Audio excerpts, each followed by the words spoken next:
होली का त्योहार आ रहा था। चारों तरफ मस्ती और उमंग में लोग झूम रहे थे।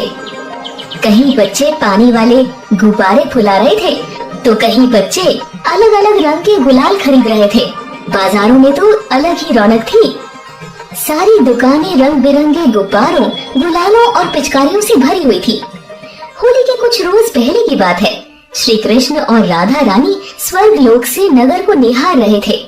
देखिए भगवान, लोग होली की कितनी धूमधाम से तैयारी कर रहे हैं।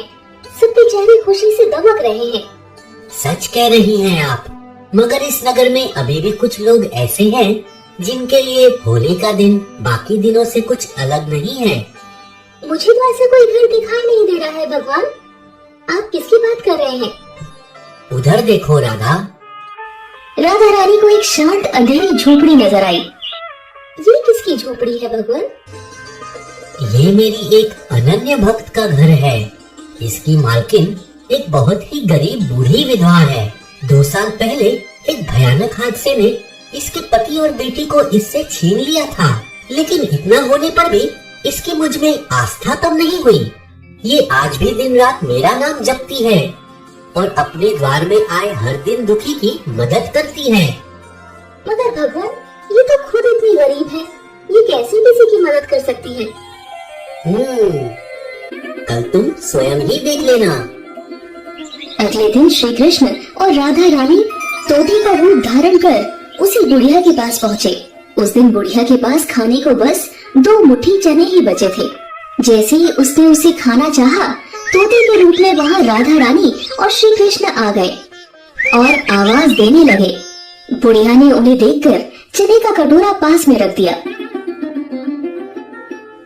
क्या हुआ तुम लोगों को? भूख लगी है?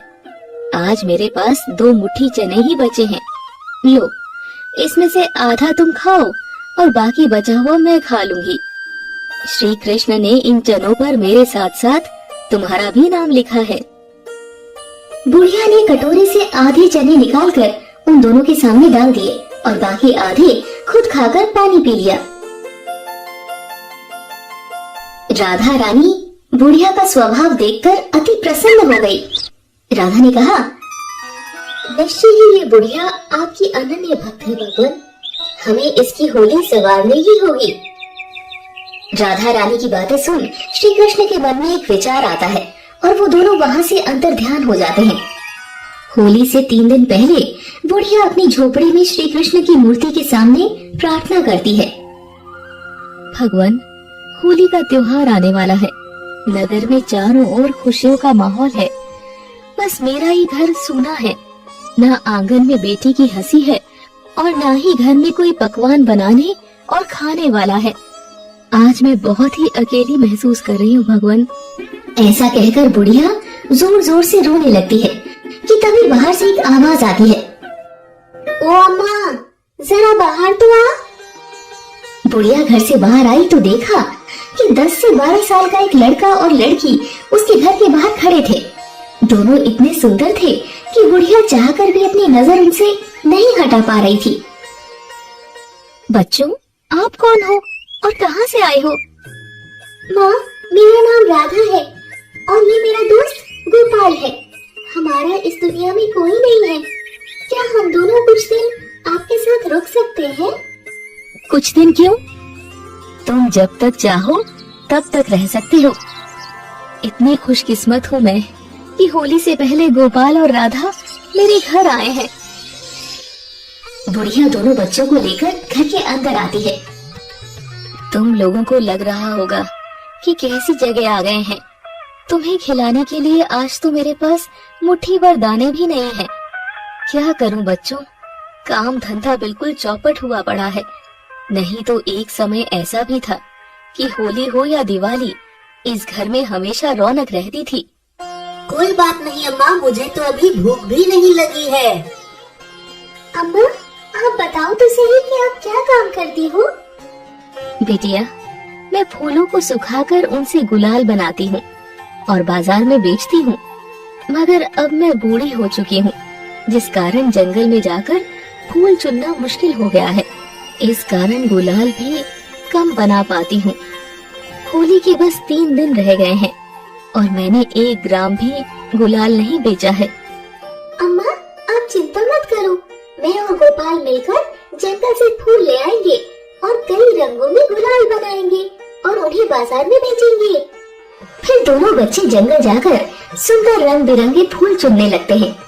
वे घर आकर उन फूलों से बड़े ही खुशबूदार गुलाल बनाते हैं। अरे वाह बच्चों, इस गुलाल से तो बड़ी ही अच्छी महक आ रही है। लगता है तुम बच्चों के हाथों में जादू है। दोनों बच्चे कुछ न बोलकर मुस्कुराने लगते हैं। शाम को दोनों बाजार निकल जाते हैं। उनके गुलाल इतने महक रहे थे कि बाजार में खड़ा हर आदमी बुढ़िया के ठेले के पास आ जाता है। अरे वाह माँ जी, आपके ये गुलाल तो बहुत ही खुशबूदार हैं। मेरे लिए 50 ग्राम बांध दीजिए। हाँ माँ जी, मेरे लिए ये रंग बांध दीजिए। बाजार में खड़ा हर आदमी बुढ़िया की दुकान से थोड़ा बहुत गुलाल खरीद लेता। कुछ ही मिनटों में सारा बनाया हुआ गुलाल खत्म हो गया। तब लोग बुढ़िया को कल और गुलाल लाने को कहते हैं।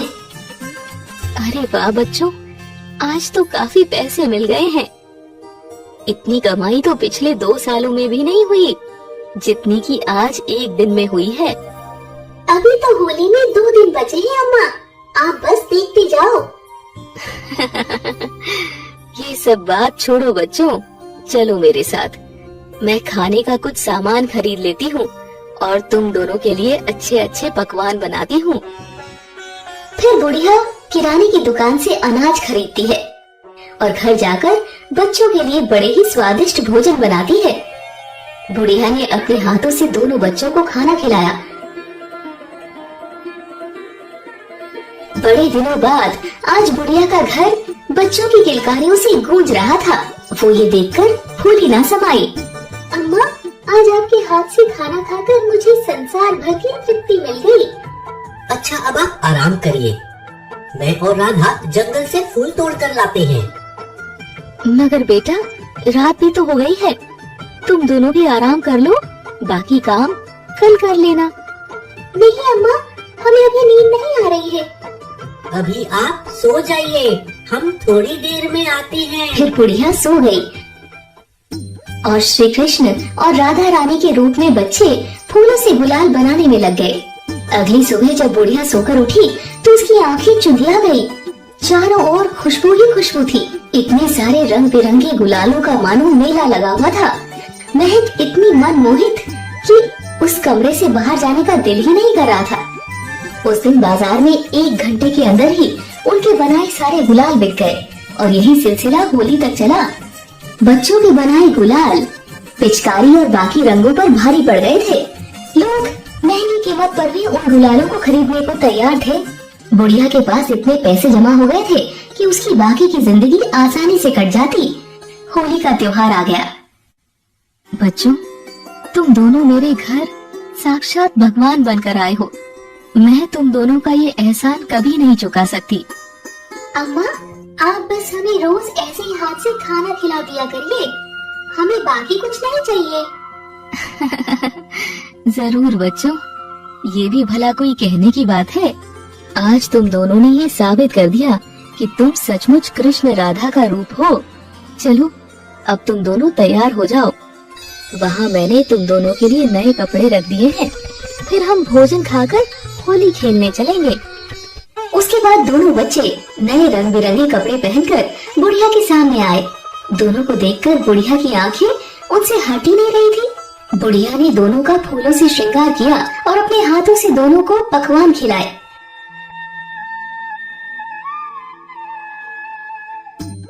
फिर सब नगर में जाकर बड़ी धूमधाम से होली खेले।